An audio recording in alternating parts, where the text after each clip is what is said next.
Hello friends, welcome back to Shruti kitchen. ఈరోజు మన కిచెన్లో simple and tasty egg bhurji process చూద్దాం.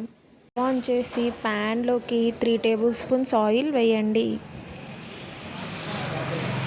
ఆయిల్ వేడయ్యాక సన్నగా తరిగిన ఉల్లిపాయలు వేసి ఫ్రై చేయాలి. లో టు మీడియం ఫ్లేమ్లో.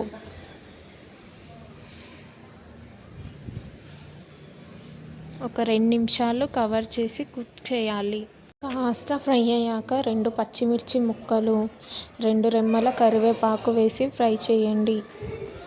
చిటికెడు పసుపు, ఒక 2 టేబుల్ స్పూన్ల కారం, మీ రుచికి తగ్గట్టు ఉప్పు. 1 నిమిషం లో ఫ్లేమ్లో బాగా కలపండి. ఇక్కడ నేను 4 గుడ్లతో చేస్తున్నాను. మీరు కావాలంటే 5 గుడ్లతో 6 గుడ్లతో కూడా చేసుకోవచ్చు.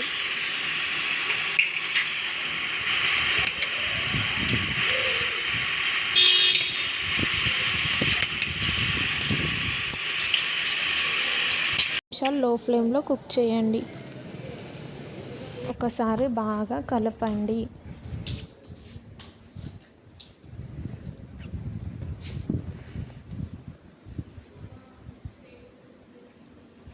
One teaspoon garam masala add చేయండి. అంతే, ఎంతో సింపుల్ ఎగ్ బుర్జీ రెడీ. రైస్లోకి, చపాతీలోకి చాలా బాగుంటుంది. ఈ రెసిపీ డెఫినెట్గా ట్రై చేయండి. మీ ఫీడ్బ్యాక్ని నాతో షేర్ చేయడం మర్చిపోకండి. మరిన్ని రెసిపీస్ కోసం మన శృతి కిచెన్ని సబ్స్క్రైబ్ చేసుకోండి. పక్కన ఉన్న బెల్